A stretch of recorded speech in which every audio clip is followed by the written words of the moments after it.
Bonjour, c'est Crypto et j'espère que vous allez bien. Aujourd'hui, on va parler crypto, on va parler aussi intelligence artificielle et le mix des deux. On va faire un top autour de l'intelligence artificielle, comprendre les projets qui sont intéressants à suivre, des grosses market cap, des moyennes, des petites. Mais avant, il faut bien comprendre ce qu'est l'intelligence artificielle et pourquoi je vous en parle maintenant. Parce qu'il y a beaucoup de changements qui sont en train d'arriver, que ce soit avec Trump, que ce soit avec Elon Musk, que ce soit avec OpenAI, comme on le voit actuellement, avec leur lancement de Sora. Alors oui, vous pouvez trouver qu'il y a des imperfections dans ces vidéos, mais je peux vous assurer qu'il y a juste quelques années de ça, même pas 2 ans, c'était tout bonnement impossible à imaginer de pouvoir créer des vidéos à travers l'intelligence artificielle avec juste quelques lignes de texte. C'est quelque chose qui est quand même extraordinaire et qui va très vite, vraiment très vite. Si on regarde un petit peu les chiffres et qu'on se plonge vraiment dans les chiffres, je vais vous dire, l'intelligence artificielle pesait en 2023 241 milliards de dollars et va doubler, tout simplement doubler en 2027. Et encore, je pense qu'on est en dessous des chiffres réels de ce que pourrait être l'intelligence artificielle au vu des évolutions qu'il y a. Et c'est pour ça que vous devez vous intéresser à l'IA maintenant. Et quelle est la connotation entre l'IA et la blockchain? Vous inquiétez pas, je vais vous expliquer tout ça dans quelques instants. Et quelles sont les cryptos intéressantes à surveiller de près pour ce narratif. Et si vous aimez ce type de vidéo et que vous voulez me soutenir, c'est très simple, likez et abonnez-vous. Et on va commencer tout simplement par parler de pourquoi l'IA est importante. Parce que tout s'accélère.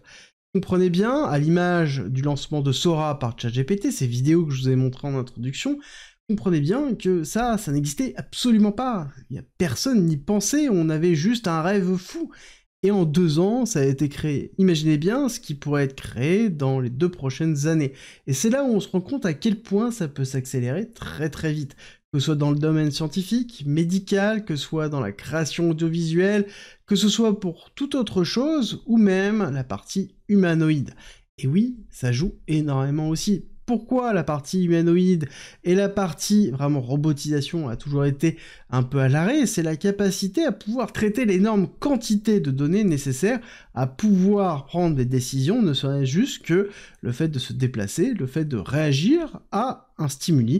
Et oui, quand on se déplace actuellement, on s'en rend pas compte, mais on a des millions, voire même des milliards de stimuli qui sont autour de nous et qui font qu'on réfléchit, on agit, que ce soit consciemment ou inconsciemment. Et ça, c'est possible maintenant grâce à l'intelligence artificielle. Et il n'y a pas que les États-Unis, il n'y a pas que ChatGPT, il y a plein d'autres choses. Il y a par exemple XAI, le projet d'Elon Musk autour de l'intelligence artificielle pour concurrencer OpenAI. On a les Chinois qui sont bien présents, voire même très présents. Quand on regarde un petit peu les chiffres qui ont été donnés, on voit que entre 2013 et 2022, les États-Unis, la Chine et la France ont respectivement investi 248 milliards de dollars, 95 milliards de dollars, et pour la France, 6 milliards de dollars, à peine anecdotique. La Chine a multiplié par quasiment 8 leurs investissements sur les dernières années, notamment 2023-2024, et les modèles qui sont en train d'arriver sur le marché sont à peu près équivalents, pour ne pas dire un petit peu supérieurs à ceux qui sont en train d'arriver sur le marché américain. Donc on a vraiment une lutte de souveraineté qui est en train de s'engager entre les USA et la Chine, et bientôt la Russie, comme Poutine l'a annoncé. Mais ce qui est le plus important à retenir, c'est que c'est le début. L'intelligence artificielle est la représentation d'une évolution future, et je pense que la robotisation est la prochaine étape, qui est en l'automatisation, globalement, de l'intelligence artificielle. Et ce sont des choses que l'on retrouve aussi en blockchain, et je vais vous en parler dans quelques instants, avec la notion d'agent AI. Mais le point marquant dans tout ça, et pourquoi ça peut être très intéressant en 2025, tout aussi intéressant que l'explosion qu'on a connue en 2023 avec l'annonce de ChatGPT, c'est une annonce qui a été faite par Donald Trump, qui a nommé notamment David Sachs, tsar de l'IA et des cryptos. Donald Trump a décidé que l'intelligence artificielle allait être une des priorités de son mandat et des États-Unis, tout comme la blockchain. Et là, on voit bien qu'on a une consolidation entre les deux, on a même la création d'un secteur fédéral, donc directement dans l'État des USA, autour de la crypto et de l'intelligence artificielle. Il n'y a pas de ou, il n'y a pas de séparation, c'est les deux, c'est considéré comme étant une évolution technologique entre les deux. Et c'est pour ça que je vous dis qu'il va falloir vraiment se concentrer sur ce qui est en train de se passer, et notamment toute la partie évolution de l'intelligence artificielle dans la blockchain. Parce que oui, il y a des travaux qui sont effectués, il y a pas mal de projets qui sont en train de se lancer, il y a ceux qui surfent sur une tendance, et il y a ceux qui travaillent vraiment à l'évolution de ce que pourrait être l'intelligence artificielle dans la blockchain, et ça va être le sujet de ce top aussi. Forcément, on va voir les géants, comme par exemple Tao, mais pas que ça, vous allez voir. Mais avant d'aller plus loin, n'oubliez pas que pour investir, vous devez avoir une connaissance des projets dans lesquels vous investissez, donc faites votre propre recherche, définissez une stratégie d'achat et de vente, et surtout, prenez conscience des risques que vous prenez lorsque vous rentrez directement dans des projets qui sont petite market cap, comme certains que je vais vous proposer. Si vous n'avez pas de stratégie, je vous rappelle que vous n'avez aucune excuse. En commentaire en description, vous avez 40 pages pour vous expliquer comment gérer votre bull run à travers la stratégie d'achat, la stratégie de vente, la psychologie. C'est en commentaire en description. Donc, on entame tout de suite notre top. Avec forcément Tao, la crypto de BitTensor, qui en plus va avoir une grosse mise à jour qui arrive. Certainement, je vais être obligé de vous refaire une vidéo dessus pour bien vous expliquer ce qui est en train de se passer, mais on va avoir une transformation réelle de BitTensor pour apporter encore plus d'évolution au protocole.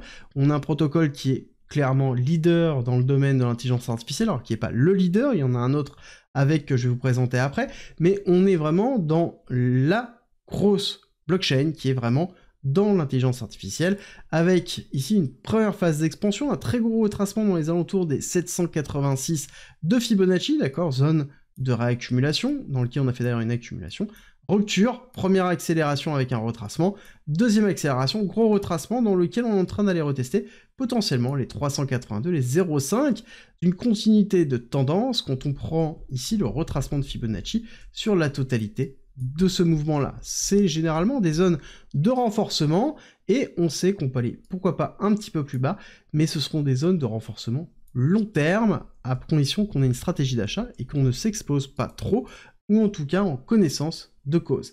On a une market cap diluée dans les alentours de 11 milliards de dollars, on peut aller chercher dans les 50-60 milliards de dollars, voire peut-être même plus si jamais on a vraiment une explosion d'intelligence artificielle en 2025, avec des grosses nouvelles qui pourraient arriver, pourquoi pas d'OpenAI ou d'autres géants comme XAI, ce sera intéressant de voir ce qui va se passer, et ensuite, on irait chercher des targets beaucoup plus hautes en fonction des liquidités qu'on retrouverait sur une alt season, parce que oui, je rappelle qu'on a eu un début d'alt season il y a quelques semaines, mais qu'on est toujours dans la construction d'une hyper alt season qui peut durer plusieurs mois, et dans lequel on pourrait avoir un narratif autour de l'intelligence artificielle.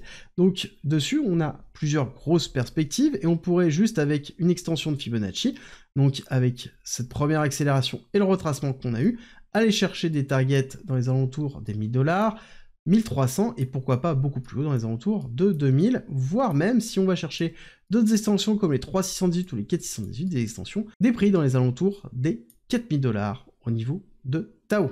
Ensuite, on va avancer avec NIR Protocol, qui est une blockchain à la base qui était plutôt tournée autour d'une Layer 1, Layer 0, donc quelque chose purement technique blockchain, sauf que un des cofondateurs de NIR Protocol, c'est une des personnes qui a coécrite le papier sur la notion des intentions, qui est vraiment en fait le cœur de ce qui a permis de créer OpenAI et ChatGPT, et qui a donné justement ChatGPT. Donc on est sur une blockchain qui se tourne vers l'intelligence artificielle actuellement, avec en plus des grosses mises à jour qui sont en train d'arriver, et pas mal d'annonces, notamment une effet d'annonce qui est proposé pour le 17 décembre, donc dans quelques jours, je pense qu'on va avoir une grosse news qui vont tomber autour de NIR Protocol, ça va être à surveiller vraiment de très très près. On est sur une FDV dans les alentours de 8 milliards de market cap, encore élevé, mais pas trop non plus, pour un projet qui a déjà éliminé tous ses tokens et qui a très peu de pression vendeuse. On est dans une zone de retracement plutôt classique, et quand on regarde la structuration, on voit qu'on a déjà fait un premier retracement, on n'a pas cassé la zone essentielle qui est ici les alentours des 8,5 $, donc on a beaucoup de perspectives d'évolution, et je pense qu'on peut aller chercher des targets équivalentes à celles de Tao dans les alentours de 50 milliards de market cap, peut-être même plus en fonction des différentes annonces qui seront effectuées, et ces targets-là nous amènent sur des évolutions au niveau de NIR Protocol qui dépassent les 20, 25, 30, 40 $, en fonction bien évidemment du narratif et des liquidités qui se déverseront autour de NIR et autour de l'intelligence artificielle. Ensuite, on va parler de TIG, The Innovation Game, qui est un protocole sur Base. Petite market cap, ici on est dans les 375 millions de $ de FDV, donc market cap dilué, market cap classique, on est dans les alentours de 39 millions de $, donc très faible, avec derrière beaucoup de volatilité forcément. En plus, c'est sur Base. Pourquoi j'aime bien que ce soit sur Base? Parce que si jamais on a un token qui se lance sur Base, parce qu'on a une réglementation qui se simplifie aux États-Unis, et que Base, c'est la blockchain de Coinbase, la société qui est basée aux États-Unis, donc forcément, on pourra avoir un lancement de crypto autour de Base, et donc derrière, un écosystème qui éclaterait, et TIG, derrière, pourrait justement en profiter. On a à côté un protocole qui se développe bien, on a eu une première accélération, et on est pile poil dans la zone de continuité de tendance, avec un maintien et une compression que l'on retrouve plutôt classiquement ici, et ce type de compression généralement entraîne une volatilité, et à savoir qu'on est vraiment dans une grosse zone de résistance, qui a été résistance une fois, deux fois, trois fois, et support ici à chaque fois, donc on peut retourner dans les alentours des 2,5$ pour ensuite repartir à la hausse avec une évolution pareille, qui sera proportionnelle par rapport au narratif et à l'évolution de Base, mais on pourrait chercher des targets dans les alentours de 3, 4, 5 milliards de dollars de FDV, voire certainement plus, si on a un gros narratif qui se déclenche. Encore une fois, faites attention, à chaque fois, il y a beaucoup de risques quand on est sur une petite market cap, ce qui est le cas de TIG, mais ce qui est aussi le cas ici de Tars AI, qui a beaucoup de momentum en ce moment, on en parle beaucoup, dans lequel on a eu une première accélération très forte, pareil dans l'intelligence artificielle, mais cette fois-ci sur Solana, qui peut profiter de l'évolution de Solana dans son écosystème. Donc on a une première accélération, une zone d'accumulation long terme, et cette zone d'accumulation d'ailleurs, elle a duré pendant plusieurs mois avant d'en sortir par le haut, avec une accélération très forte, et notamment beaucoup de volatilité. C'est vraiment un des projets dans lequel il va falloir faire très attention. On a vraiment beaucoup de volatilité avec des mèches qui sont énormes, et même des mèches qu'on retrouve comme celle-ci, dans lequel on a quand même, si on regarde cette mèche-là, du haut vers le bas, moins 34%, 35% en une journée, donc beaucoup de volatilité. On fait très attention par rapport à la typologie de market cap que l'on retrouve au niveau de ce type de crypto, et on est rentré dans la période des 382, et là potentiellement on peut y retourner assez rapidement avec les 0,34 à garder en tête, mais on reste dans une crypto qui a déjà fait une phase d'accélération, on peut aller respirer pour repartir. À vous de voir la typologie d'exposition que vous devez avoir, et surtout derrière la stratégie que vous avez. Pareil, on peut aller chercher une typologie dans les alentours de 3, 4, 5 milliards de dollars, voire peut-être plus en fonction de l'évolution de Solana et l'évolution du narratif d'intelligence artificielle. Ensuite, on va voir un protocole qui a fait beaucoup parler de lui, avec beaucoup de FUD. Je vais vous expliquer pourquoi. C'est 01 Lab, avec son token DEI, qui veut remplacer BitTensor, pour faire très simple, dans lequel on a eu une dilution qui est énorme, avec une compression enfin, et suite à la fin de cette compression, une accélération sur septembre 2024, avec beaucoup de volatilité, et notamment une volatilité qui a été très importante ici, liée à du FUD, et on voit que ça continue. On a une perte de confiance qui est plutôt normale, parce que quand on a une accélération haussière de ce style-là, généralement, on a beaucoup de personnes qui rentrent en FOMO, beaucoup de personnes en ont parlé sur les réseaux, et pareil qu'il y a eu une grosse campagne de communication sur des KOL, ce qui n'est pas mon cas, et donc forcément, on a derrière soit du FUD, soit des prises de profit, soit à côté un manque de conviction du projet. Il va falloir surveiller les 0,5 qui sont tenus ici, ici, ici et ici, qui pourrait être une très bonne zone de rechargement pour du long terme pour repartir. L'autre chose que l'on peut considérer, c'est simple, c'est on prend un retracement de Fibonacci, plutôt classique, on prend le point bas de l'accélération, on prend le point haut, on regarde les zones de rechargement long terme, d'accord, donc tout simplement les zones dans les alentours des, hop, on va remettre zone de rechargement, 618, 786, donc 0,5 jusqu'à 0,31 à garder en tête pour l'évolution. Pareil, on a une FDV dans les alentours de 600 millions de market cap, on peut aller chercher, pareil, 5-6 milliards de market cap, donc encore une fois, des grosses plus-values, surtout si on va chercher encore plus haut, avec une explosion du narratif lors de ce bull run. Ensuite, on va parler de FET, la crypto de Asie. Je ne vais pas revenir dessus, c'est un agglomérat maintenant de plusieurs projets. Alors, est-ce que ça marche? Est-ce que ça marche pas? C'est à vous de voir. Moi, j'ai un avis qui est assez tranché. Je vous invite à regarder la vidéo que j'ai faite sur la chaîne, sur Asie, si ça vous intéresse. On a une FDV dans les alentours de 4,75 milliards de dollars, et on est dans une période plutôt de retracement. Pareil, je pense qu'on va les retester. Les alentours de 1,4, 1,6 à surveiller. Il faut surtout tenir la zone des 1 dollar pour éviter de s'enfoncer. Asie qui n'a pas profité justement de la alt season encore qu'on a pu connaître, avec une petite accélération, mais qui est bien faible. Pour aller chercher plus haut, il va falloir chercher 2,7, voire potentiellement les alentours des 3,4. On peut aller chercher, je pense, une market cap dans les alentours de 12, 13, 14, 15, voire peut-être 20 milliards de market cap. Tout va dépendre aussi de la roadmap qui va être diffusée à un moment donné, on l'espère. À côté, nous avons Palai qui est assez sympa, qui surfe aussi potentiellement sur la notion des agents IA, qui est l'évolution de l'intelligence artificielle, hein, le fait de pouvoir programmer de l'IA, c'est un peu le nouveau narratif qu'on a pu retrouver, je vais vous présenter un autre protocole à la fin, dans lequel on a eu une longue période ici d'accumulation, et qui est durée de juin 2024, avec ici une grosse période de liquidation, notamment liée à Asie. Si ça vous intéresse, je vous invite à chercher Palai et Asie, ASI, vous allez vite retrouver, pour faire très simple. Palai a refusé de rejoindre une association et on a eu une bougie de liquidation et on a refait une accumulation et on est reparti à la hausse. Très intéressant de noter que en fait tout ça c'est une accumulation de week-off, qu'on a cassé l'accumulation et qu'on est ici dans un retracement et dans un retest. Donc là on a peut-être une très belle opportunité pour Palai à surveiller de près, avec comme zone ici dans les 0,25, 0,27. Potentiellement, on est sur une market cap diluée de 300 millions de dollars. Encore une fois, très faible par rapport à certains. Et pareil, on va chercher 3, 4, 5 milliards de dollars, voire même peut-être plus en fonction du narratif et des évolutions que l'on pourra avoir. Ensuite, on va aller chercher Cubic. Je vous en ai déjà parlé la dernière fois à plusieurs tops. Cubic est une des cryptos que l'on surveille depuis longtemps, notamment dans le groupe privé. Durant toute cette phase d'accumulation, où on est bien rentré sur Cubic avec l'hyperaccélération et la sortie de leur roadmap, principalement, où ça y est, il y a une simplification de la tokenomics, il y a eu plein de choses qui sont mises en place. Je vous invite vraiment à vous intéresser sur ce projet, parce qu'il est vraiment étonnant, avec une phase d'incompréhension totale.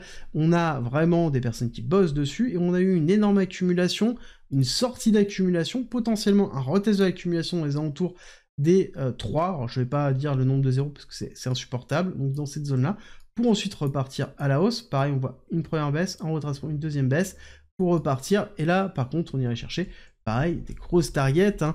On est ici sur une market cap diluée de 700 millions de dollars, sauf que c'est biaisé par le nombre de cubiques qui sont à disposition, qui est un nombre qui est déflationniste, donc on le prend en considération, mais on devrait aller chercher, pareil, dans les alentours de quasiment 10 milliards de dollars, donc des grosses performances, voire peut-être même plus, et arriver à suivre des leaders comme NIR et Tao à surveiller vraiment de très près.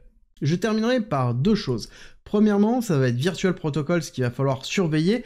Déjà une market cap de 2,5 milliards de dollars. On ne monte pas dans une fusée qui est en train d'éclater, là c'est déjà le cas actuellement, c'est beaucoup trop vertical pour monter, mais néanmoins il faut comprendre que c'est le narratif autour des agents IA, des agents de l'intelligence artificielle. Virtual Protocol permet de pouvoir créer et de distribuer des agents IA directement. C'est pour ça qu'il y a un intérêt à avoir du Virtuals, c'est parce que c'est une plateforme de distribution, et pour acheter et lancer un agent IA, on a besoin de tenir du Virtual, et c'est pour ça qu'on a une valorisation qui est très forte en ce moment, parce que c'est le narratif qui est un petit peu en vogue et qui pourrait rééclater si on a l'intelligence artificielle. Là-dessus, il va falloir chercher des possibles retracements. On a notamment les alentours des 2 $, voire si jamais on retrace beaucoup plus bas, les 1,25, mais il va falloir suivre. Et ça, n'oubliez pas, on prend le mouvement total, on prend le top qui est présent, on va chercher la règle de continuation, les 382, et en fonction de l'évolution, on aura une target, bien évidemment. Alors je pense qu'il serait plus intéressant de prendre dans cette évolution-là, et quand on sera dans une autre accélération, remonter potentiellement pour avoir les zones de rechargement qui seront à surveiller, et on peut aller chercher des market cap qui sont assez conséquentes, hein, potentiellement 10, 15, 20 milliards de dollars, si on a vraiment un narratif qui se déclenche autour des agents IA. L'autre narratif à prendre en considération, qui arrive et qui complète justement l'IA, on le connaît très bien, c'est le DePIN. Le DePIN, je vais pas le traiter aujourd'hui, mais c'est l'infrastructure décentralisée, et si vous êtes resté jusque-là, bah c'est simple, likez cette vidéo, si on arrive à 3000 likes, à ce moment-là, je vous fais un top DePIN, avec pas que des grosses cryptos, des petites cryptos qu'il va falloir surveiller vraiment de très très près, parce que les deux sont très liés, et on sait que l'infrastructure décentralisée est un véritable besoin, parce que oui, comprenez bien que pour pouvoir développer de l'intelligence artificielle, vous devez avoir de la puissance de calcul. Et pour avoir de la puissance de calcul, Amazon, Google, ça suffit pas, il faut peut-être autre chose, et on a une véritable réponse à travers la blockchain sur des protocoles qui peuvent être vraiment très intéressants et qui peuvent éclater. Si vous voulez la vidéo, c'est simple, likez la vidéo, 3000 likes, et dimanche prochain, vous l'avez, quoi qu'il arrive. En attendant, n'hésitez pas à dire en commentaire les cryptos que j'ai pu oublier ou vos cryptos pépites IA, ça m'intéresse de pouvoir vous lire. Et nous, on se retrouve très vite pour une nouvelle vidéo.